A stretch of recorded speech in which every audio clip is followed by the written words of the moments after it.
Yo he consultado a partir de enero por mi nuevo proyecto que tengo sobre los indios, o más bien sobre los tamemes, el oficio de tamemes en el siglo XVI. Eso es lo que, el ramo de indios, el volumen 5, 2, 5 y 6, es lo que he consultado. Pero para hacerles una breve historia de lo que estoy investigando, antes que nada, mi proyecto se llama La importancia de los tamemes en el siglo XVI. Hace 2 años empecé a hacerlo y entonces primero, como historiadora, revisé bibliografía muy amplia que hay escrito sobre ellos. Entonces no sé si estén enterados o sepan que los tamemes es una palabra náhuatl que viene de tlamama, que significa cargadores. Desde la época prehispánica existían esos cargadores, que era un oficio muy, muy importante, que lo tenían la gente más baja, los más iguales. El que nacía para tameme moría siendo así todo su tiempo. Entonces, lo que más me impresionó es que no está nada escrito. Habrá, cuando dicen la historia del transporte, 5 renglones sobre los tamemes, nada más. Entonces encontré que tengo 35 documentos en el ramo de indios, hay que investigarlos, y para eso me di a la tarea ya de empezar a investigarlos y me he encontrado. Entonces, en la época prehispánica, los tamemes dependían mucho de los pochtecas, que eran los comerciantes, y que ellos, los comerciantes, hacían el trabajo de limpiar los senderos, porque no se llamaban caminos, se llamaban senderos, porque ustedes han de saber que el sendero nada más camina una sola persona, nada más caminaban, no había carruajes, no había nada en la época prehispánica, el sendero es una sola persona va caminando, pero los pochtecas, que eran los comerciantes, ellos estaban encargados de limpiarlo y mantener bien limpios los senderos.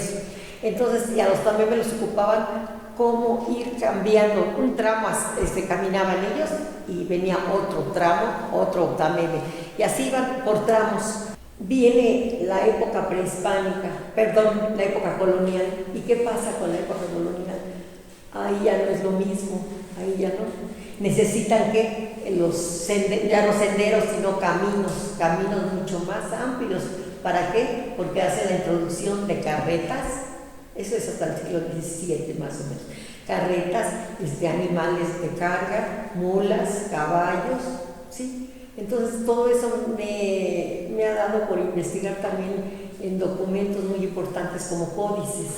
Y los códices, ustedes saben muy bien, el códice Azcatitlán, ahí señala cuando llega Hernán Cortés en 1519, señala cómo trae un caballo, y si ustedes ven en la lámina, está atrás los tamemes cargando guajolotes, cargando tortillas, pero yo creo que no era para Hernán Cortés, yo creo que era para la Malinche, ¿verdad? Ellos todavía no comían tortillas, pero ya viene cargado con tamemes para cuando entran en Tenochtitlan.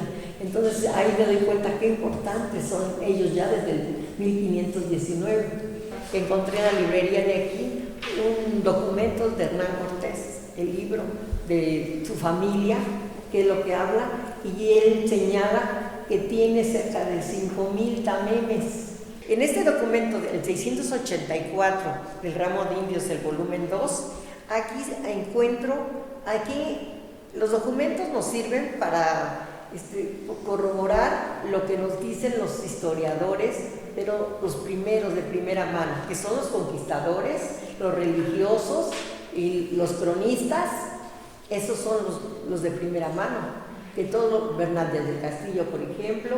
Entonces vamos a corroborar si es cierto lo que se dice o no. Entonces aquí me encontré, y ustedes saben muy bien que la letra del siglo XVI es difícil, hay que saber paleografía para poder leerla. Entonces aquí yo encontraba don L.O. Lo, pues ahí tengo una lista de todos los virreyes, y el quinto virrey se llama Lorenzo Suárez de Mendoza.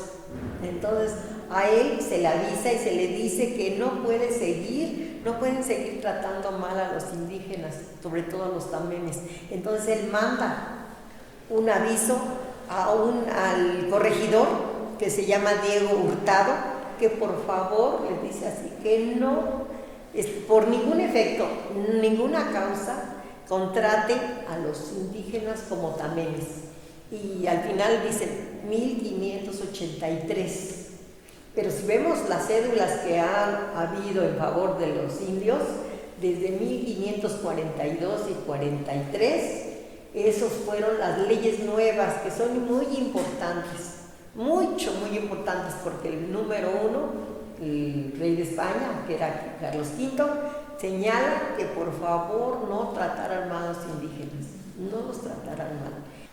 Pues sobre todo eso, demostrar que pues que fue un sector muy importante los tamemes, la clase baja más baja que existía, y que no les tomaban en cuenta para nada. No había, aunque había cédulas reales en defensa de ellos, no se llevó a cabo.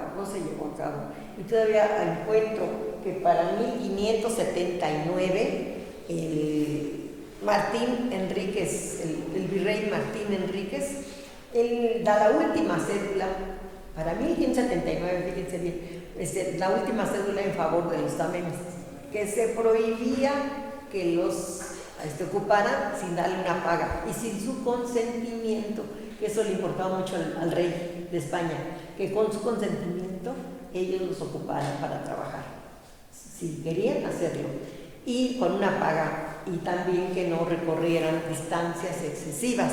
Son muy interesantes las cartas, y seguir, por ejemplo, esto que leí, decía Lo Suárez, ¿qué virrey se llama así? Ya empiezo a ver mi lista de virreyes. Ahí es el quinto virrey, Lorenzo Suárez de Mendoza. Entonces, esto nos da mucho pie para seguir investigando y ponerlo en un contexto. Entonces, antes los tamemes nomás eran cargadores, ¿pero de qué? Ahora tengo un índice ya de que tengo que investigar en las minas, tengo que investigar en la construcción de mesones, tengo que consultar con religiosos relacionados, tengo que con el comercio, si siguen el comercio ellos ayudando a transportar cosas. Entonces pues me dio mucho pie para armar bien mi índice y empezar a investigar lo que no hay sobre eso.